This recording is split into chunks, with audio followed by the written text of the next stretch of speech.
Je m'appelle Pierre Jouventin, je m'intéresse à la rencontre de l'écologie, du comportement et de l'évolution, et mes modèles d'études sont les oiseaux et mammifères, surtout antarctiques.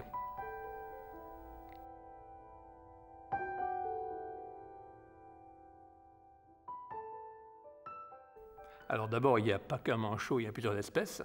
Ce qui est plus intéressant, ce sont les manchots empereurs, les grands manchots, les manchots empereurs, manchot royal.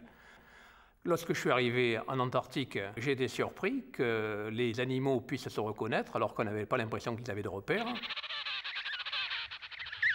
Le plus logique, dans cette foule, il faut voir qu'on se trouve devant 20 000 oiseaux.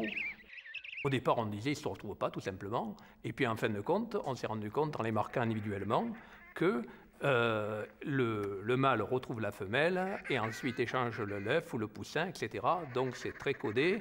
Et évidemment, il faut qu'ils aient un repère. On s'est dit, donc, ça doit être à la vue. Nous, on ne voit rien. Mais en réalité, ils doivent avoir des repères. Or, ce n'était pas visuel, ce n'était pas olfactif.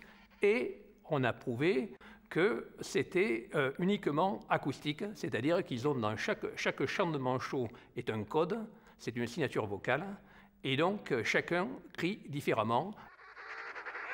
Alors après, on a enregistré tous ces animaux individuellement, et puis on a découpé là-dedans, on a fait on a trafiqué, si vous voulez, on a fait du montage, on a fait un collage, un coupé-collé sur les cris des manchots.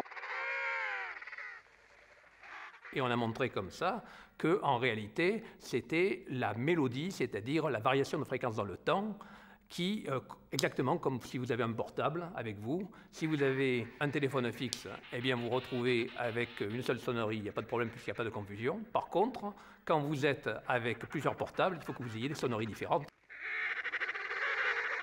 Or, le manchot empereur, qui n'a pas de territoire, qui n'a pas de nid, a besoin d'avoir une signature vocale précise, et c'est avec ça qu'il se reconnaît.